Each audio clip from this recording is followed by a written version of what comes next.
Thank you for your interest in Kelsoft TimeAid. This video will cover the initial setup tasks of creating users and establishing timesheet periods. I'm assuming you already have a QuickBooks company and you've connected that company to TimeAid with the QuickBooks Web Connector. And I'll bring that up as well. There's the Web Connector. How you would set up the Web Connector is covered in a separate video. I'm going to run the Web Connector. Make sure I pick the right QuickBooks company, which matches the one there. And I'm going to upload the latest data from that QuickBooks company into TimeAid.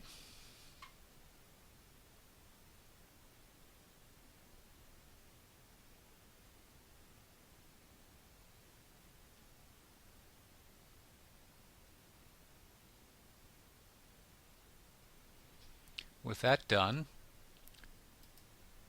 we can now log into TimeAid as the admin user.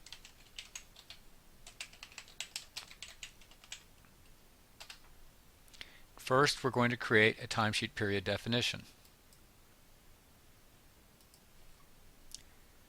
This can be weekly, bi-weekly, semi-monthly, or monthly.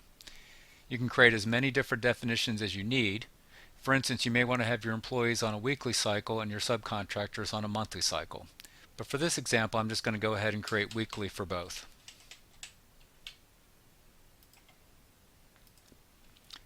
And I'll give it a start date at the beginning of this month. So it'll run from the 1st to the 7th, and the next one will start on the 8th.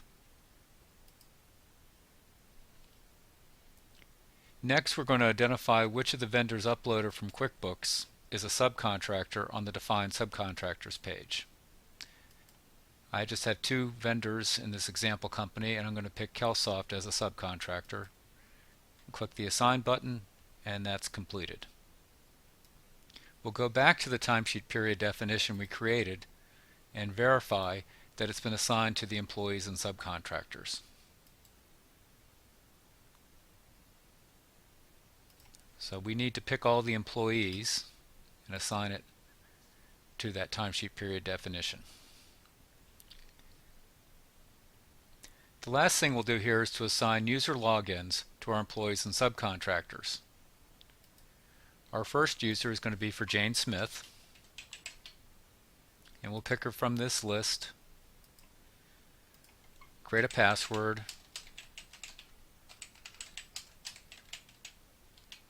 and we can skip the Active Directory domain because we're not using Active Directory authentication here.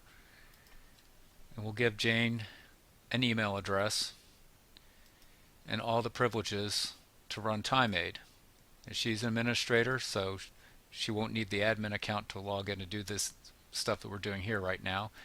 Transfers time to accounting, project manager, staff manager, and as the owner of this company, she gets to approve her own timesheet. We'll save that, and we'll add another one for William Jones.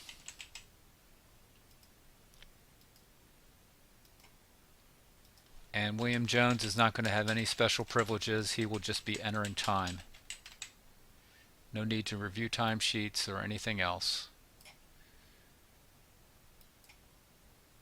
And finally, we will enter in one for the subcontractor example, Kelsoft.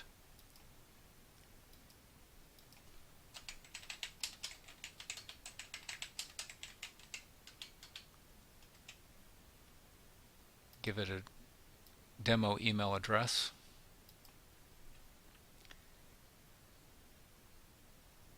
And at this point, we've done some initial setup tasks. We've created the users and linked them up with the employees and the subcontractors.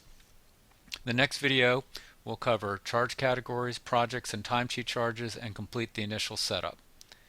Thank you for watching. For more information, please visit www.kelsoft.com.